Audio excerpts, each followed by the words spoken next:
Hello, everyone, and we are back again this week. I think we took a break last week because of Houston Energy and Climate Startup Week, but we're here again today. And today I have with me Maisha Roman, who's our membership lead at Energytech Nexus. Hi, everyone. Glad to be here.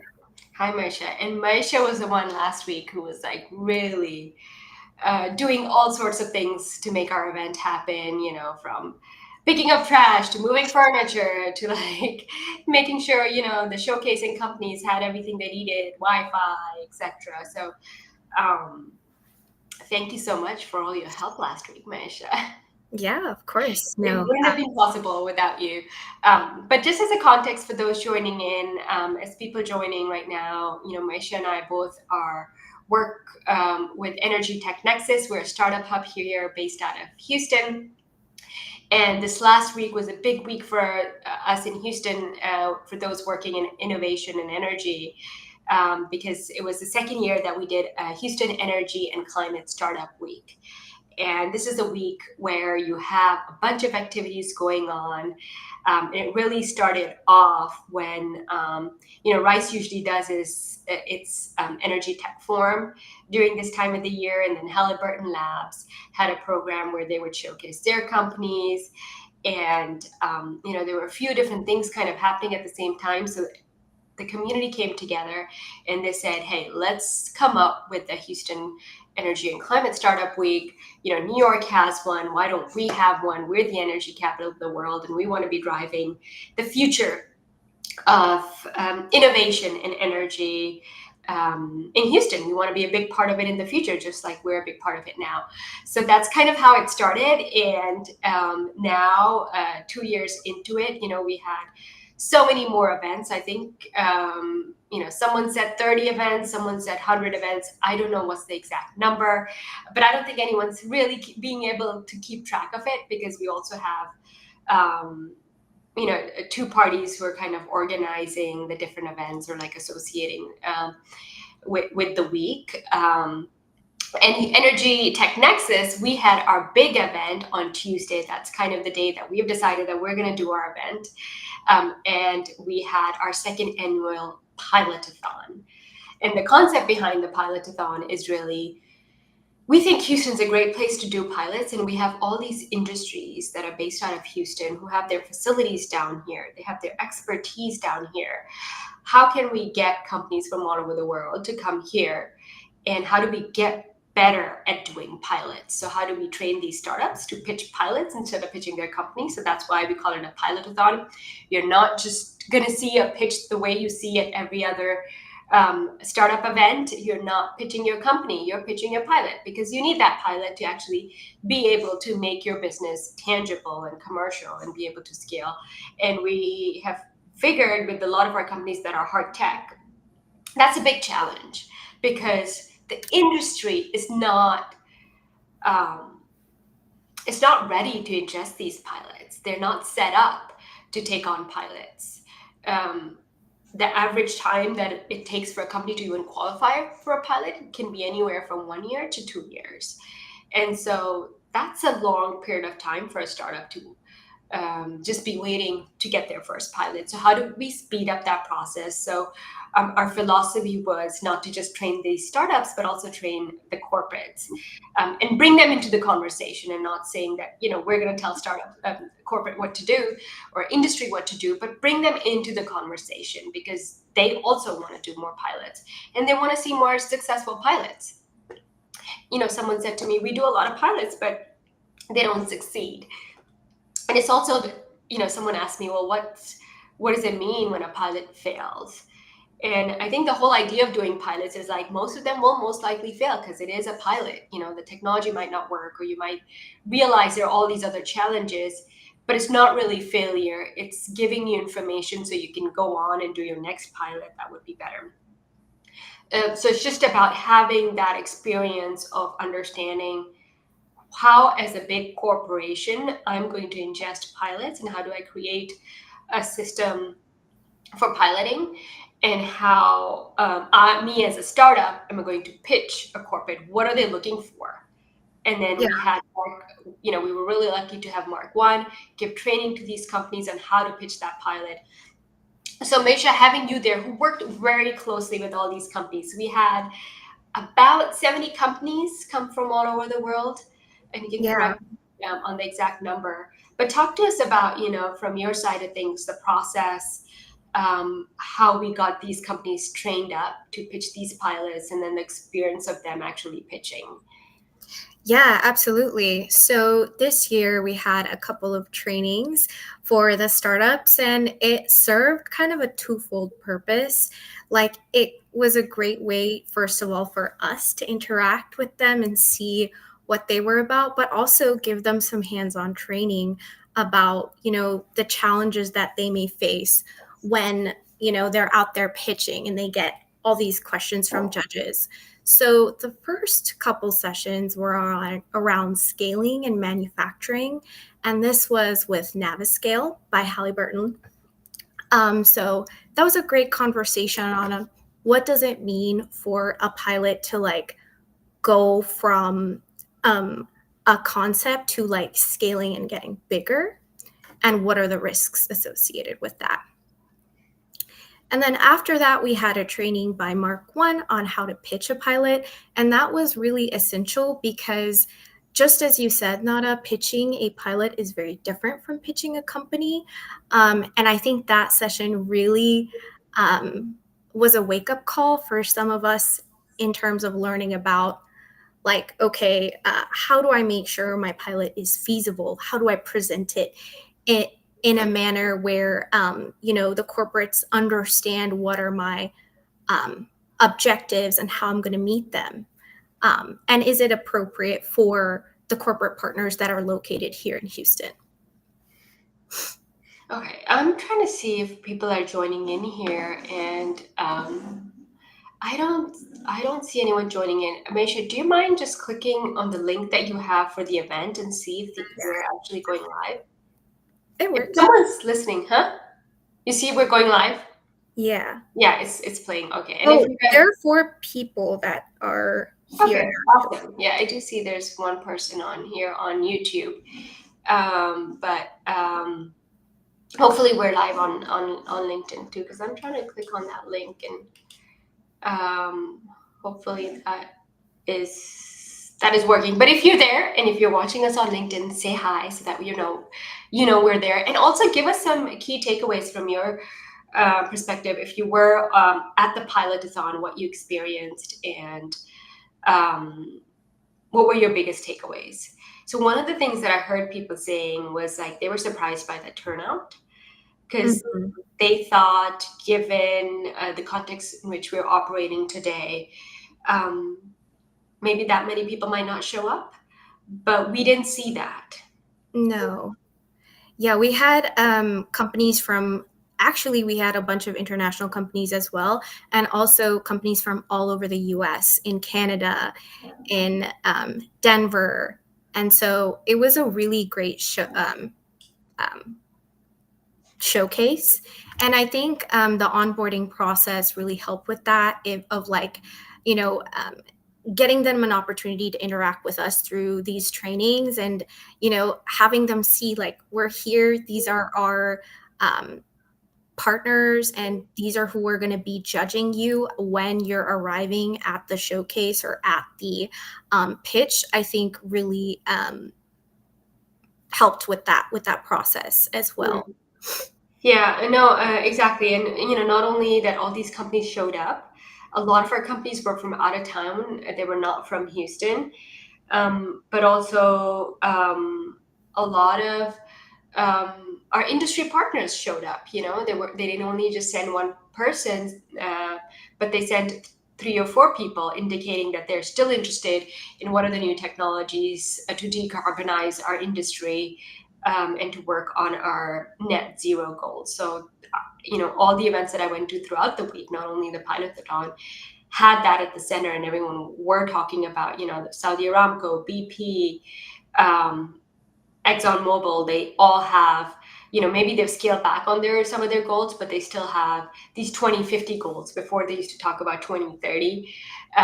So things have perhaps slowed down a bit. Yeah. but there was still a lot of interest.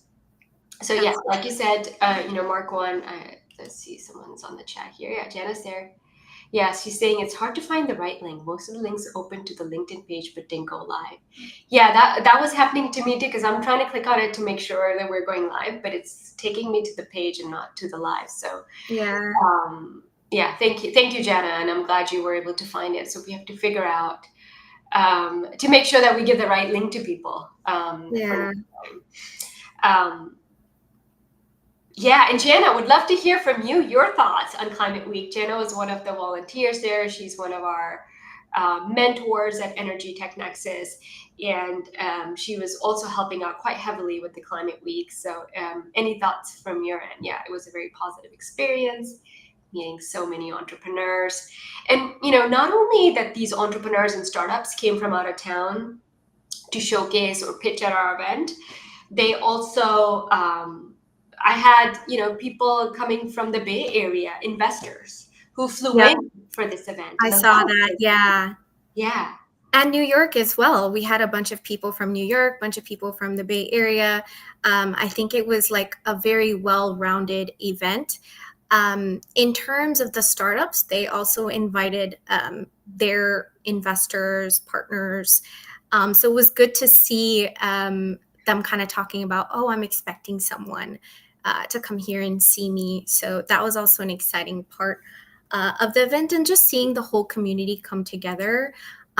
Like we had a bunch of volunteers helping out in all different aspects.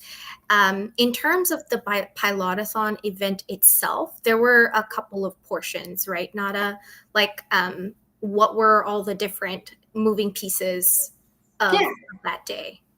yeah.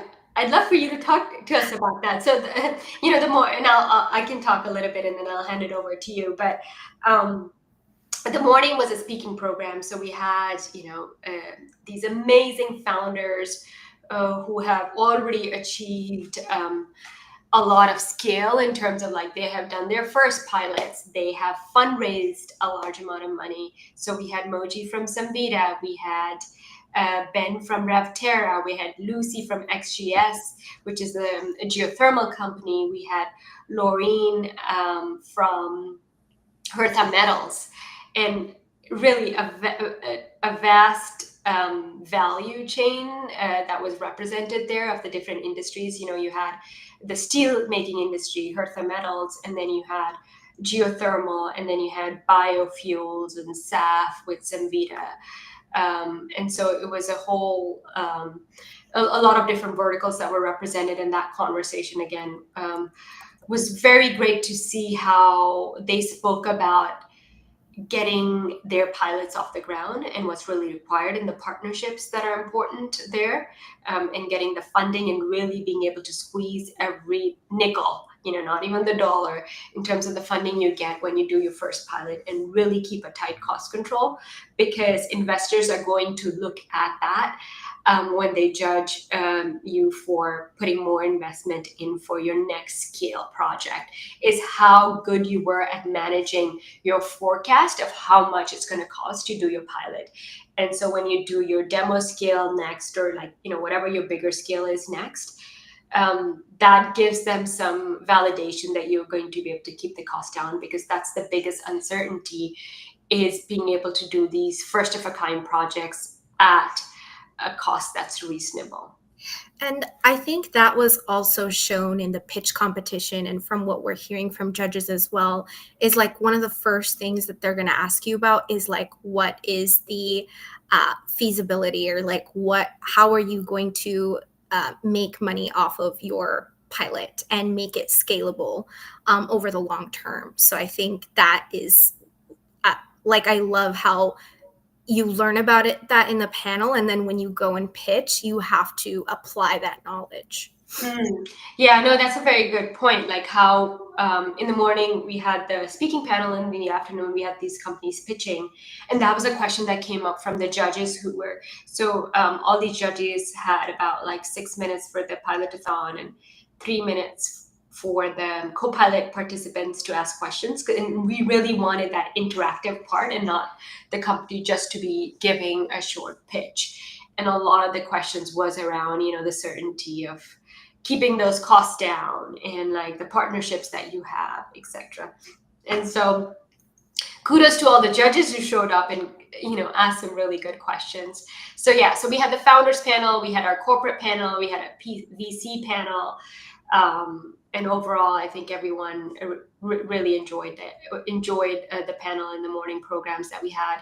We had Deanna Zhang and Taylor Chapman come down and talk to us about. Actually, I have my. I was going to show you my pilotathon. Actually, let me show you guys our little program that's left over. That this was sponsored by Pillsbury, and we're really proud of it because it came out really nice, the design of this. And thank you, Marna, for creating this for us. Marna. Yeah. And so, they spoke to us about Deanna Zhang and Taylor Chapman. They gave the welcoming keynote and gave us kind of an overview of the Houston climate tech ecosystem. And so that report is now out. You can go look for it. And their main takeaway was that not much has changed in terms of like their recommendations of what is required. They would want more investor ecosystems here to build up. So that we're not only getting these companies that are local good companies, most of them are still getting their capital from the coast. So either the Bay Area or like the East Coast. So how can we deploy more capital here in Houston? That's capital from Houston, because we do have capital, but we're not used to deploying it the same way. We invest a lot in private equity, but not so much in early stage venture capital. So then talk to us, Amisha, about the afternoon program on, what was the difference between the pilotathon pitches and the co-pilot pitches? Yeah, absolutely. So the pilotathon pitches, they were chosen, and I think everyone who was pitching from there were mostly out of state. And co-pilot, some of them were out of state as well, but they're more focused on particularly solutions in the Gulf Coast. And our pilotathon pitches were kind of more geared specifically towards hard tech pilots, I would say. Yeah, or industry, connected to like our industry partners. Yeah. Exactly. So they had to kind of make their pilot pitch more around our corporate partners versus co-pilot. Their goal really is, since they have a 9-month accelerator program, this is just the start of their journey. So it's a really great way for them to establish those connections early, but they'll have a little bit more time to kind of draw out their pilots and be more focused on, I would say it's more public service oriented versus they don't necessarily have to be hard tech, is my understanding. Yeah, more like community pilots, where community partners can come together to fund these pilots that are really helping the local communities in the Texas and the Louisiana Gulf region. Because this is a grant that we got from National Renewable Labs, which is funded by Shell and Wells Fargo. And so we were really excited to get this grant and run this 10-month accelerator program that's being run by Payal Patel. So if you want to find out more information about that, you can also go on our Pilotathon website. We have a whole page there dedicated to co-pilot. And those companies are companies that are looking for active partners to fund these pilots. So if you think you could be one of those partners, please do reach out. And if you want to know more, just in general, more about that program, we hope to run it again next year. Just reach out to any one of us or to Payal, who's really the lead there.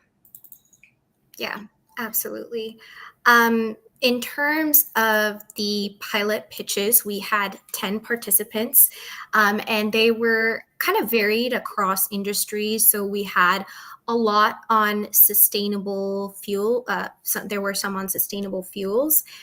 There were a couple on sensors. There was one on environmental sensing, that was eDNA Tech.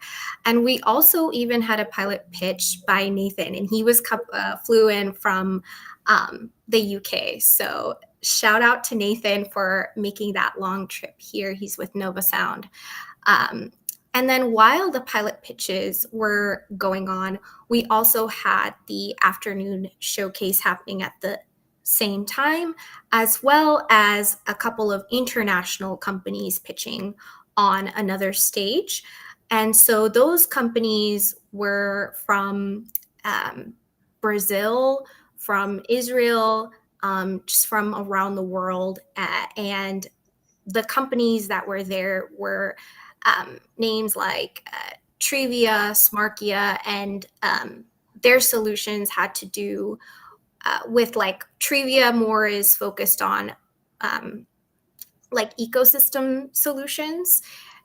So yeah, those were kind of the Yeah, no, very good. Yeah, exactly. And also at the end of the pitch, the whole concept there was that we were going to have judges.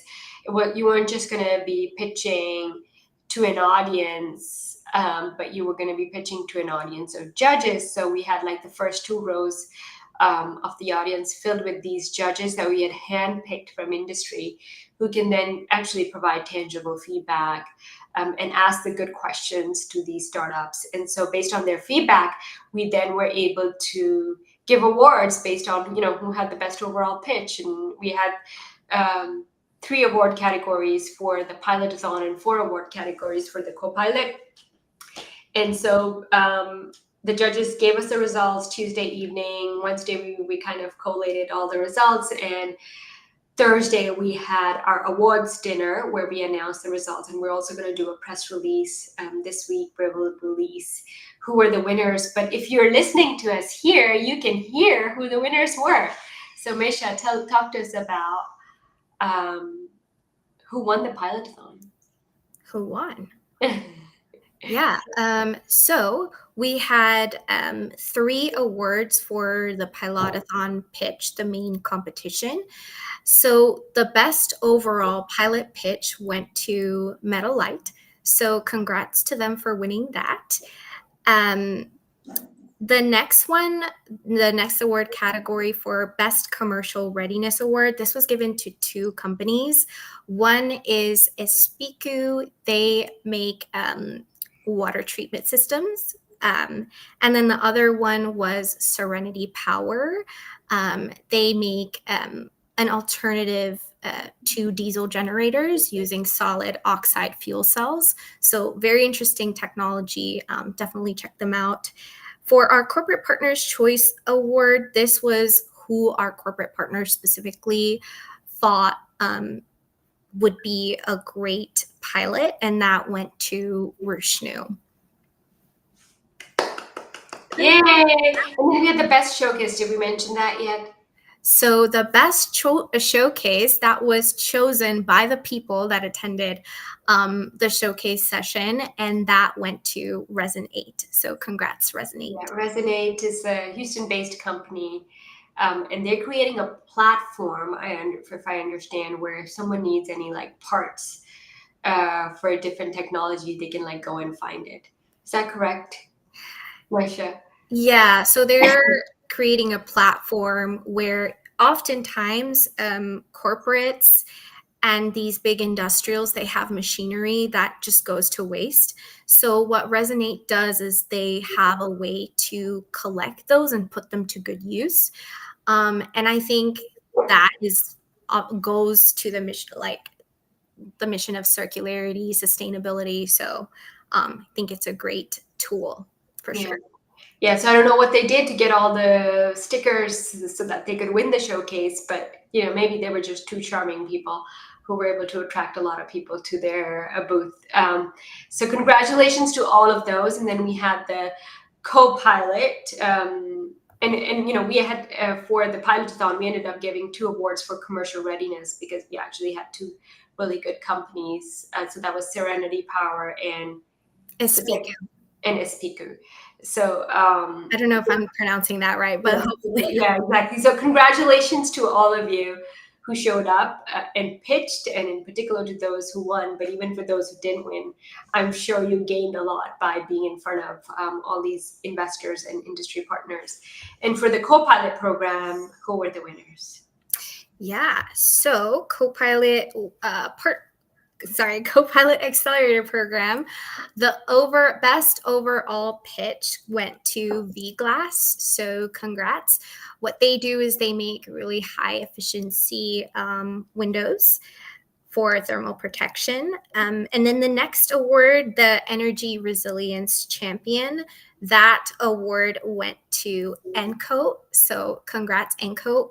They make coatings for roofs that are weatherproof. The next category award is the Energy Access Award, and that went to Janta Power. Janta Power, they make these like 3D solar towers. It's pretty cool. You can see they're kind of like rotating around as well. And the concept behind that is really just to decrease the amount of space needed for solar. And then lastly, most impactful pilot, that went to a company called Polycore. They turn plastic waste into valuable construction materials. So congrats. Yeah, amazing. Yeah, so all of them were like great companies. I think everyone overall pitched really well, and did a great job.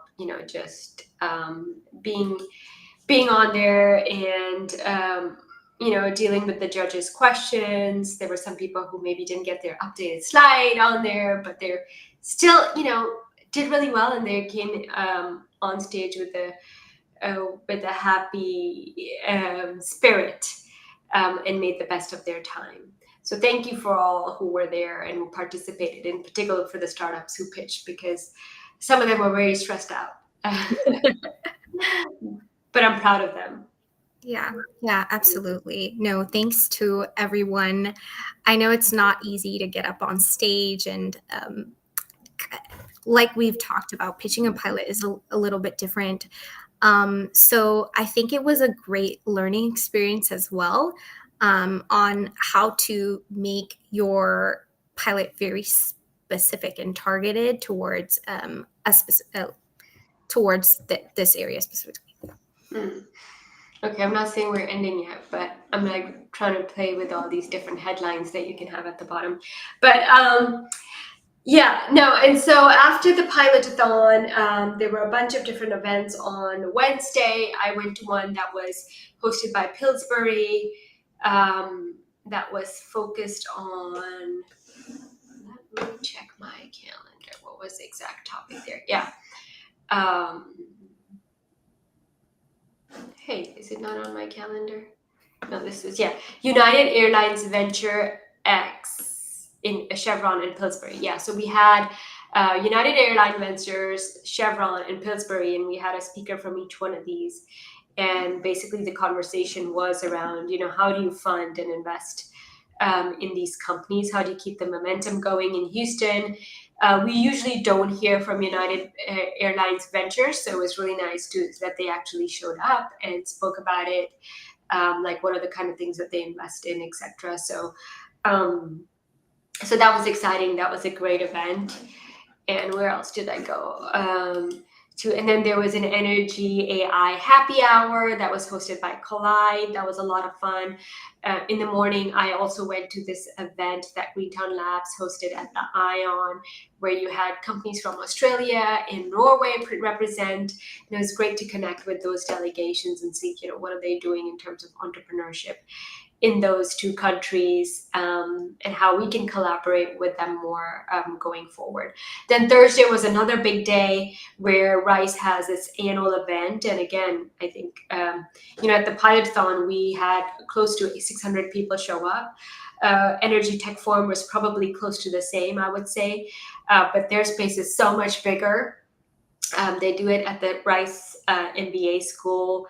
The main event happens at the Shell Auditorium, and then they have breakout rooms where they do the side panels and the pitches. So that was a great event. We had companies from the Rice Clean Energy Accelerator program. They did their pitches. We had a really good opening remarks by Arjun Murthy, who is partner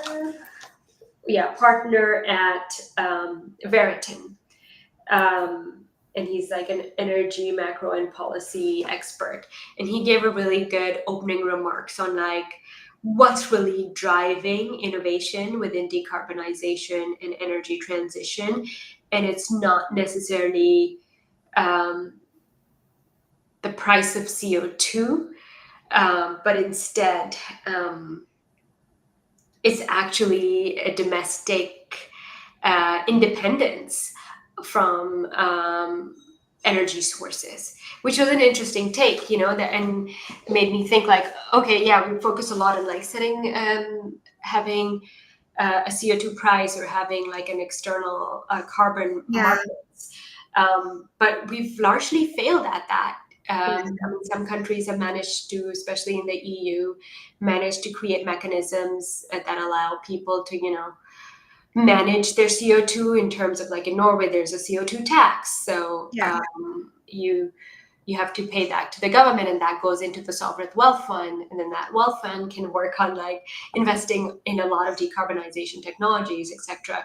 And that drive people to think about where they're investing, because there's a cost associated with the CO2 they're emitting. But on the grand scheme of things, that's not really what's driven energy transition technologies.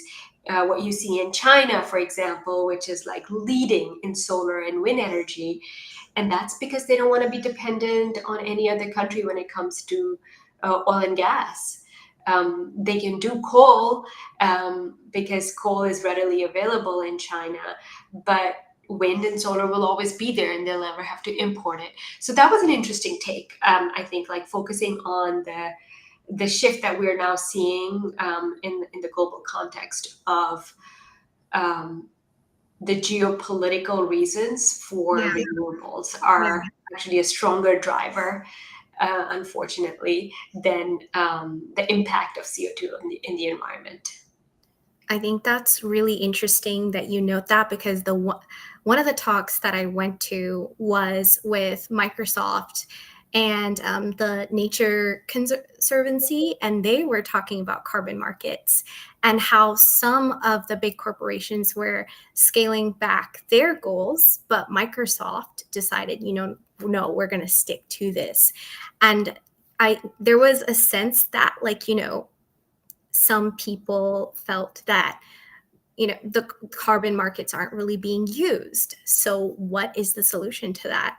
And the speaker for Microsoft, she was basically like, no, we're still going to stick to our goals, even if there are political headwinds or.